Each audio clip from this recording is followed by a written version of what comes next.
7-year-old Harmony Montgomery once lived there with her father. Kayla, where is Harmony's body? I don't know. In the crazy early months of 2014, Adam got into some serious trouble during a drug deal gone wrong, leaving behind a gunshot victim. That was just one chapter in Adam's long history of trouble with the law, starting back in his younger years. Meanwhile, Harmony's mom, Crystal Soar, was fighting her own battles, dealing with addiction while raising a visually impaired child. Crystal's struggle as a single mom was filled with drug abuse, putting Harmony in a precarious situation. What was her medical condition when she was born? She was blind in her right eye. She was misdiagnosed twice before that. Just blind in her right eye. And after about 3 months after she was born, who did she go to live with? Michelle Rafferty. And do you know Michelle? Very well. As Harmony's life seemed to spiral out of control, authorities stepped in, concerned about Crystal's neglect and addiction. Eventually, Harmony found herself under the care of Michelle Raftery, a beacon of stability in a stormy world. Why did she go to live with Michelle? I am a recovering drug addict. For the next 4 months, Harmony lived with Michelle and her husband in their home. Michelle had experience in foster care and was well prepared to care for her. You begin by stating and spelling your last name for the record. Yep. Michelle Raftery, Raftery. Where do you currently live? Haverhill, Massachusetts. And how long have you lived there? In Haverhill, about 25 years. Who do you live there with? My husband and 3 of my children. What do you do for a living? I'm a behavioral health partner And how long have you done that? for a year. Prior to that, what did you do for a living? I was a FRL, a family resource liaison. And can you explain what that is to the jurors? Yes, I work with foster parents and I help support them and run support groups and trainings for them. Do you have any experience as a foster parent yourself? Yes, I do. Over 13 years. And can you tell the jury about that experience? Yes, we had the privilege of being Harmony's foster parents. And you mentioned the name Harmony just now. Yep. Who is she to you? She was our foster daughter. What did she call you? Mama. In the summer of 2014, DCF contacted Michelle about Harmony, informing her about Harmony's medical condition, hydrocephalus, a serious birth defect that affects brain development. This diagnosis meant that Harmony would face challenges in life. So she came to us at 2014. And tell us about that. Yep. So you always start off with, you get a phone call from DCF and they tell you a little bit about the child. And Harmony was 2 months old at the time, and she had a pretty intimidating diagnosis at first. So, I did a lot of Google research, but I still knew that we wanted to say yes, and Harmony came and lived with us when she was 2 months old. During her time with Michelle, Harmony had a good life, receiving love, care, things she needed. However, Michelle's home was only temporary. How long was Harmony in your care for? So, which time? We took care of Harmony 3 times. She came back into care 3 times. So for the first time, she was with us for about 2 months. Then she returned to her mother, and then she returned to us. And then she stayed with us for about a little over 2.5 years, and then she went back with her mother, and then came back 10 months later. In January 2015, Harmony's biological mother, Crystal, regained custody of her at 7 months old. Crystal had managed to control her drug addiction, but life was still challenging. Crystal had a brief romance with Adam before discovering she was pregnant. Adam was misogynistic and manipulative, and Crystal was concerned for their daughter's safety. Harmony was brought to meet her father, Adam Montgomery, for the first time in prison. Adam's childhood was marked by drug abuse and violence. Born to teenage parents, Adam was placed in the custody of his paternal grandparents due to his parents' young age. Adam's upbringing was turbulent. After his grandfather passed away, he lived with his grandmother in New Hampshire. Adam's behavior was problematic, often causing trouble in the neighborhood. In 2007, at 17, Adam threatened a neighbor with gardening shears and assaulted his grandmother. Despite police intervention, his grandmother protected him. Adam's behavior continued to deteriorate. In July 2007, he was found in a McDonald's bathroom stall with his drug-addicted uncle Kevin Montgomery, possessing heroin and a knife. Despite charges, he avoided conviction. In 2008, Adam became a suspect in the murder of Darlene Guzman. Witnesses described a man matching Adam's description at the scene. Darlene was shot outside a convenience store. Adam remained a person of interest in the unsolved case. Just days after Darlene's murder, Adam broke into an apartment, holding 3 women at gunpoint. Although the gun turned out to be a pellet gun, Adam fled after the robbery. He continued his criminal activities, even stabbing a man during an altercation. Harmony returned to foster care with Michelle Raftery, and DCF changed her permanency plan to adoption. Over the next 2 years, Harmony thrived under Michelle's care, reaching all developmental milestones without issue. You mentioned these disabilities. Yes. Was Harmony developmentally delayed? She was not. It definitely could have been a possibility. She started off with that original diagnosis, and through going through testing, she had a neurologist, endocrinologist, ophthalmologist, and we had a whole team of specialists that worked with her, and they changed the diagnosis to septo-optic dysplasia. In September 2015, Adam was released from prison, and in September 2016, he began supervised visitations with Harmony. But then he abruptly stopped visiting in February 2017. DCF changed Harmony's permanency plan back to reunification with her mother, Crystal, in March 2017. Harmony returned to Crystal's custody, but was removed again in January 2018 due to neglect stemming from substance abuse. Michelle Rafter provided stability for Harmony once more. Adam resumed supervised visitations in August 2018, after nearly a year without contact. The Office of the Child Advocate shifted focus to reunification with Adam instead of Crystal. However, Crystal also wanted to get custody of her daughter. In February 2019, a hearing was held to determine who Harmony should go to. Crystal did not attend as she was at another hearing for her son. Despite objections from DCF, the judge granted Adam full custody, believing him to be a fit parent. Adam, now living in New Hampshire with his wife and 2 children, took Harmony away from Michelle, causing her immense sadness. Ms. Rafferty, when was the last time you saw Harmony Montgomery? The last time I saw Harmony was December of 2018. Michelle had no power to change Harmony's situation. She was now under the custody of her father, Adam. Despite losing custody, Crystal did manage to see Harmony on a few occasions during this time. At some point in 2019, who got custody of Harmony? Adam, Where was Adam living at the time?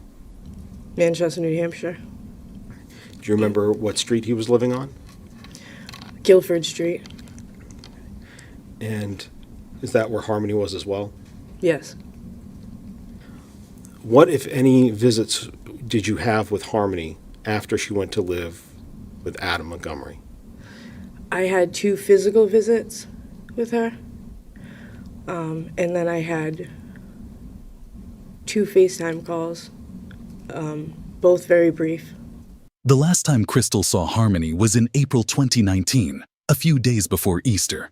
However, a troubling incident came to light later. On July 29, 2019, an anonymous call was made to New Hampshire DCF, reporting abuse to Harmony. That call came from Adam's uncle, Kevin Montgomery, the same uncle Adam was caught dealing heroin in a McDonald's restroom. Let me ask you, when you got home, did you see Harmony there? I did. Where did you see her? I seen her standing in the kitchen. And when you saw her in the kitchen, how did she look to you? She had a black eye. Can you describe it for us? How did the black eye look? Full, like a raccoon's eye. Black and blue. Black and blue? Yes. So when you saw her in the kitchen with this black eye, what, if anything, did you say? Something along the words of, Oh my fucking God, what did you do, Harmony? And who answered that question? My nephew Adam, Where was he? standing right behind her. Did Adam tell you why he bashed her around the house and caused the black eye? He did. What did he say? He said he was in the bathroom moving his bowels, and that he put Harmony in charge to watch Declan, and when he came out, her hands over his mouth, and I guess his lips were supposed to be blue. That's what was explained. That's what Adam explained to you? Correct. And after he explained that, how did he say he caused the black eye? By bashing her around the fucking house. On the same day the abuse was reported, Child Protective Services visited the Montgomery house and observed the 3 children. They didn't see a black eye on Harmony and concluded that everything seemed fine. Harmony wasn't interviewed during the brief visit. Kevin took the abuse seriously. He informed multiple family members about what he had witnessed regarding Harmony's black eye. Who did you tell about what Adam told you and seeing the black eye? Who did you tell? You want names? Yes, please. Told my mom, my son's mother, Christina, sister Erin, my brothers, Sean, Michael, and Richard. I told one of Adam's friends, Nick and Aaron, Why did you tell all of these people? to get help Help for who? for Harmony. In September 2019, Harmony's Uncle Kevin saw her for the last time. During their interaction, Adam apologized for giving Harmony a black eye. It seemed Adam was trying to behave better. Did you see Harmony again in September of 2019? I believe so. Okay. And let me ask, when you did see her, was it at 77 Guilford Street? Yes, And was that before Adam was evicted from the home? yes, Did you see Harmony after they were evicted from the home? no, About a month earlier, CPS visited their home again and interviewed Adam, Harmony, and Adam's wife, Kayla. CPS agents noticed a red mark inside Harmony's eye and a faded bruise under the eyelid. Adam and Harmony claimed it was from a play fight with a lightsaber, a story corroborated by Kayla. All while these abuses were occurring, Crystal was being denied contact with her altogether. The last she saw her was Easter 2019. Did you try to reach out through the months of May and June? Yes, What about in July? I believe so. Did you receive any phone call from Kevin Montgomery, Adam's uncle, in July? Yes, I'm not going to go into the detail of what was said, but after that call, did you continue these efforts you talked about before, trying to get in touch with Adam? yes, And what about September of 2019? Were you trying to get in touch with Adam then? yes, What about October and November of 2019? Were you trying to get in touch with Adam then? yes, Christmas of 2019? yes, In touch with him then? yes, Were any of those successful? no, Did you see or hear from Harmony at all during that time period? no, During the CPS investigation, the Montgomery home was visited 3 times, twice unannounced. The final visit on October 1st, 2019, found all children, including Harmony, to be happy and healthy. Despite this, CPS deemed the situation high risk due to Adam's history of drug abuse. Then, on January 8, 2020, another call was made to New Hampshire DCF regarding another child at the Montgomery household. But when CPS visited the house, Harmony was nowhere to be seen. Adam mentioned Harmony no longer lived with him and had returned to Crystal's care in Massachusetts. Kayla confirmed this. stating the last time she saw Harmony was after Thanksgiving 2019. But Harmony was not returned to Crystal, and in early 2020, both Kayla and Adam blocked her on Facebook, preventing contact with her daughter. What about the following year, in the year 2020? Did you try to get a hold of Adam and Harmony? Yes, I had made a new Facebook hoping, because he had blocked me and so did Kayla, I was hoping to get through to him that way. On January 21st, 2020, CPS attempted to confirm Harmony's living arrangements with Crystal. However, Crystal didn't answer their call, and they left a voicemail that went unanswered. Despite this, DCF continued to visit Adam Montgomery's house due to concerns for the other children living there. During these visits, they asked about Harmony's whereabouts, but Adam repeated that she was living with her mother and that he hadn't seen her in over a year. Crystal, however, told them she hadn't seen Harmony either. This raised questions about Harmony's actual location.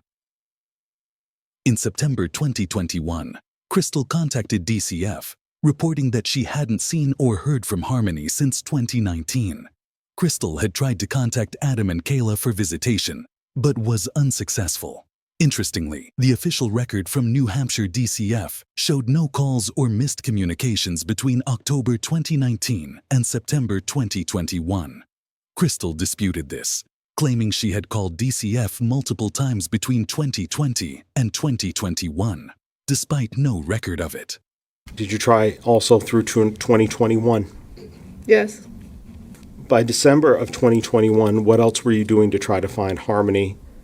I was, calling DCF. I was, telling my therapist, talking to anybody that I knew was either a mandated reporter or had some type of leverage because I wasn't getting anywhere.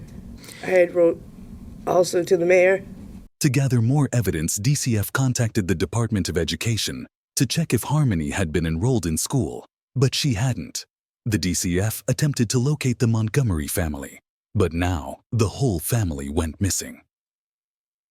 In December 2021, Crystal was in direct contact with the Manchester Police Department. On December 28, 2021, Kayla Montgomery was found and brought in for a formal interview. Kayla stated she hadn't seen Harmony since November 2019, assuming Adam had returned her to Crystal. She revealed she hadn't seen Adam since October 2021 and learned he had been living in a sober house before moving to Maine with a woman named Kelsey Small. A bolo was issued for Adam. On December 31, 2021, Manchester police located Adam and Kelsey asleep in a blue Pontiac on Harville Street. Adam refused to say where Harmony was, but insisted she was alive. We just need to find out where she is. That's all I'm concerned about. You're not in any trouble right now that I know of. Okay. We have no warrants. Okay. So, where's your daughter so we can check on her to make sure that she's okay? Right now, I have nothing to say to you guys. But that's not what I'm just asking where she is. I have nothing to say. The initial interaction with Adam lasted 45 minutes before he was released. Detectives then conducted a voluntary interview with Kayla Montgomery at the Manchester police station. Kayla admitted that the last time she saw Harmony was on November 30th, 2019. She stated that Adam had driven her to work at 6 a.m. with Harmony in the car, claiming he was going to exchange custody with Crystal. However, when Kayla finished her shift at 2 p.m., Harmony was no longer in the car. Kayla believed Harmony was in Massachusetts with her mother. This raised concerns as investigators discovered Harmony had not been physically seen by the DCF since October 1st, 2019. On December 31st, 2021, the Ninth Circuit Family Division ordered Adam to release Harmony to the custody of DCF. Despite locating Adam and issuing the order, he refused to cooperate with investigators and refused to disclose Harmony's whereabouts. Adam was then arrested on January 4th, 2022, and charged with second-degree assault, interference with custody, and endangering the welfare of a child. During the formal interview, Adam showed reluctance to cooperate with investigators. Well, you understand this whole thing is getting a little out of hand, would you agree? Of course. But so that's why... Look, it's just the way you guys are going about it. And again, yeah, I don't not you specifically, but right. Yeah, nobody comes out there like that for a second-degree assault charge. Nobody. been arrested for worse charges. They don't come out and throw fucking flashbangs at my girlfriend's car and ram us into the fucking guardrail. They don't do that. For a second-degree assault charge. Again, you understand what the charges are, right? Second-degree assault, right? Yep. Okay. There's also an endangering the welfare charge. Okay. Your daughter had some injuries What? that you know about when you lived on Guilford Street. No, I do not. What are you referring to? Well, you were there, I wasn't, right? What are you referring to? I'm referring to her having some good marks. What are you referring to? Marks that were left on her by you. Absolutely not. I have nothing else to say. Adam's rebuttal was that DCF visited his home multiple times without finding evidence of abuse. So if your daughter had marks on her at some point when you lived over there, As how far would you explain those? How was she got those marks? well, I would love to know when that marks were there because DCYF came to my house multiple times. Okay. And we know that they came there. Right. And closed the case. Okay. Do we know that DCYF is the flagship agency in the country? No, but if there was significant marks like you're referring to, I believe they would have flagged something at that point and they would have said something. They wouldn't have came there and seen that the kids were well taken care of. All the kids loved being at the house with me.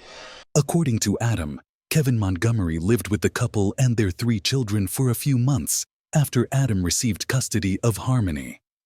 Adam claimed that Kevin issued the DCF complaint because he was kicked out of their home after refusing to pay the electricity bill. Adam asserted that a CPS agent responded to a tip about the home being unfit due to no electricity, not because Harmony had a black eye. Kevin was supposed to pay the electric bill. He didn't pay the electric bill. Me and my wife, I picked my wife from work and showed up at home. They were shutting the electricity off. So, me and Kevin got into an argument about not paying the bill. Yeah. And he took his shit and moved out.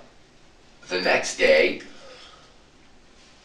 or 2 days later, something like that, I don't know, DCYF showed up and the police showed up because they said that we were unfit to have the children at the house because there was no electricity in the house. Okay. Actually, the police were called to the house after a neighbor reported a domestic dispute. Upon arrival, an officer found the house without electricity, but running on a generator. Adam explained that their electricity had been shut off for several months. Despite the clutter, the children seemed healthy, well-fed, and clean, which the officer noted in his report, deeming the environment safe for the children. We had a generator running, we had the fridge hooked up to it, there was food in the fridge, everything was fine. The police showed up, seen that the kids was fine, there was nothing wrong with them. The DCYF showed up and they left. Towards the end of the interview, one of the detectives asked Adam the crucial question on everyone's mind. Was Harmony still alive? Hey, can you make me a promise? Like, man to man? Can you tell me that she's alive?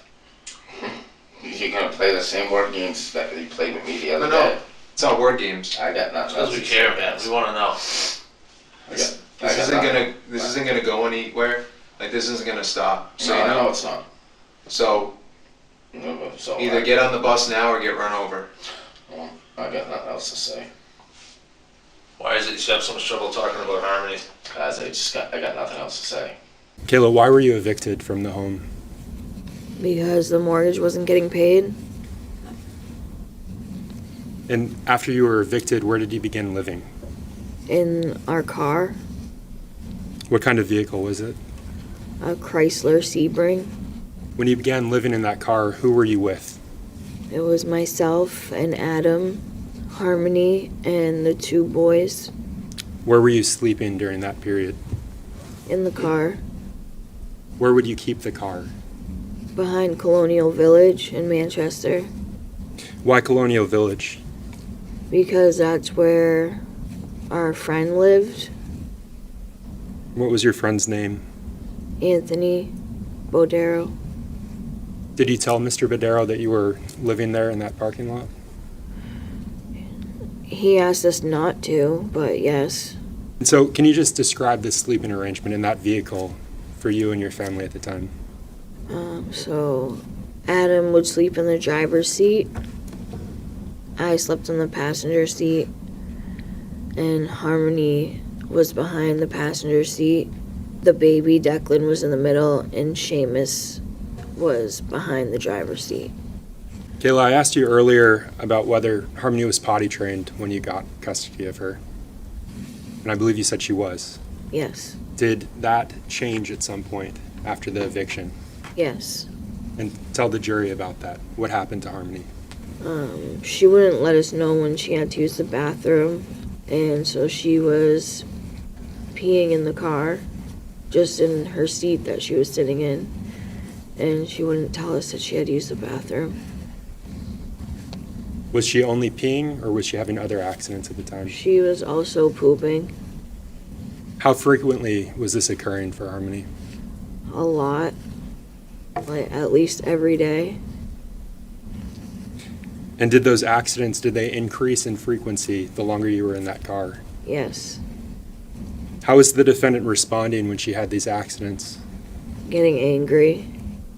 Would he do anything physically to her when she had accidents? Yeah, he would smack her. And what does that mean, that he would smack her? He would smack her in the face, or on her leg, or in her hand. Were these soft smacks, No. hard smacks, or something else? They were, like, hurt, stung smacks. What makes you say hurt, stung smacks? Because she would cry during, like, whenever she got smacked by him. 11:20. Then Adam and Kayla reportedly visited Home Depot, located just a mile away from the bank, where they used $400 to purchase limestone and a power grinder. Prosecutors suggest that the purchase of the power tools implied Adam's intention to dismember Harmony's body inside the bathtub. Allegedly, Adam had the hot water running in the tub to thaw it before dismembering it. Harmony's body was once again zipped up inside the CMC bag before being placed back into the freezer. But this clogged the bathtub, and Adam called a maintenance worker, Dennis Cloutier, on February 7, 2020, to fix the bathtub. The guy called about his tub not draining. I knocked on his door. I met him in the kitchen, went around to the bathroom, noticed that the overflow plate where the drain lever is was missing a screw, turned sideways, and he said the drain did not drain right. So I removed the rest of it, went down to the truck, got a snake, snaked out the drain, discovered that he had dislodged the actual plunger that hooks to the lever. So that was stuck down in the drain, so I removed that completely. Went back to the truck, grabbed a brand new plate that doesn't have a lever hookup, and he just didn't get a lever, okay? You see what I mean? And I just put a blank plate on that so it could at least overflow water. And that was that. So I snaked the drain and replaced the plate. In addition to fixing the bathtub, Dennis admitted that he was called to the apartment to replace light fixtures on the ceiling. Regarding his actions, Dennis confessed, "I took them down because Adam thought there were cameras in there." With regards to those lights, did Adam Montgomery tell you how they got pulled down?